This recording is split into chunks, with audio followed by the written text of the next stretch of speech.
Okay, now that we have this universe, we should play with it a little bit and do some fun things. One thing I like to do is make the ball a little more interesting. Right now it's just a red ball, but we can set the color, instead of a color, we set it to a texture. And Python has a bunch of built-in textures. One of them is texture of the Earth. So if you run that, it'll turn our red ball into an Earth. It's a little hard to see, so I'm going to make it a bit bigger. We'll go back to a radius of 1. I'm going to position it just a little bit higher towards the top left of the frame, -5 in x and +5 in y. And then it was moving pretty quickly, so let me take away that initial velocity. There we go. So Earth is falling. I can rotate the scene here by right-clicking on it.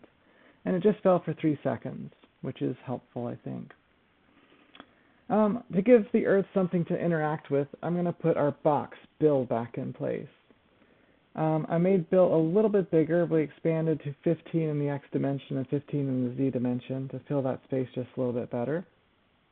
And so now we have a floor, and we have an Earth that falls right through the floor over the course of 3 seconds of simulation time. Bill exists, but Bill's just an image. Nothing happens when the Earth hits Bill. So let's change that. That's going to be inside our loop. This is where the action happens.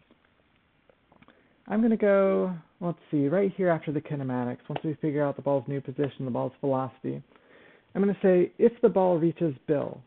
Now, ball reaching the floor, reaching Bill, would be something like this. The position of ball 1, and I need the y position of ball 1. If the y position of ball 1 is less than or equal to the position of Bill, bill.pos.y, then do this stuff. That's what the colon is about. And one thing I could do is say just have it stop. Set the velocity to 0. Now if I run this, we definitely stop, but here we stop because of an error.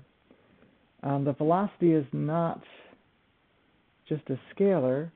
Here we actually reset it to a scalar in the program, so then when it ran through the loop the next time, it was trying to do things with that scalar value and is running into some troubles.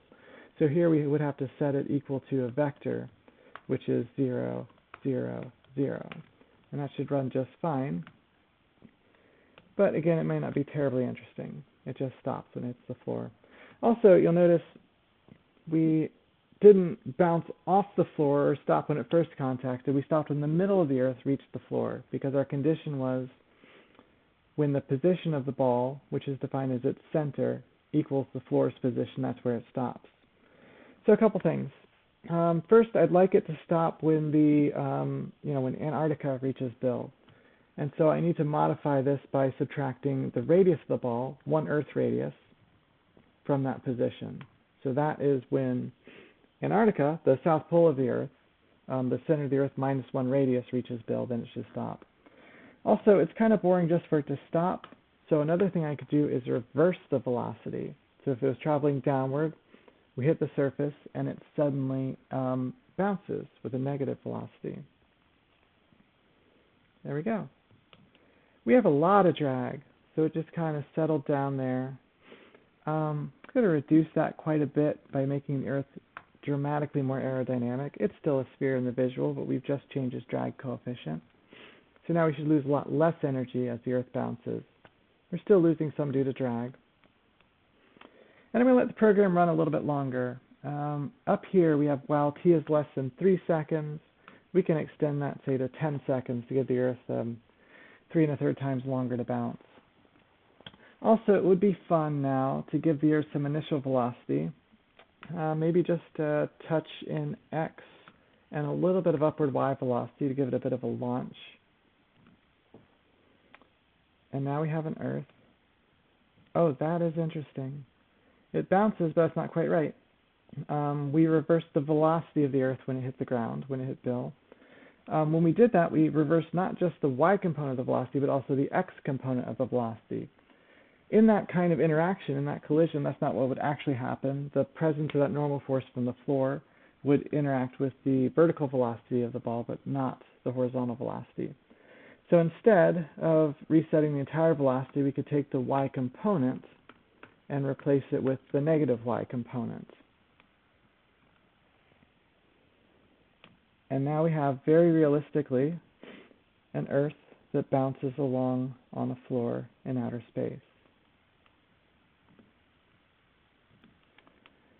Right, so now this is your universe. You can do whatever you want with it. We could turn off It doesn't drag. matter what your goal is, making a We are in space anyways.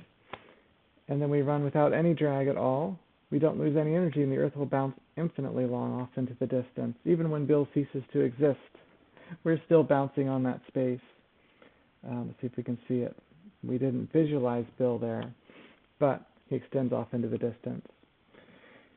You could use this program to add any sort of forces that you can imagine to simulate any kind of situation at all that is governed by forces, which is literally every situation in the universe.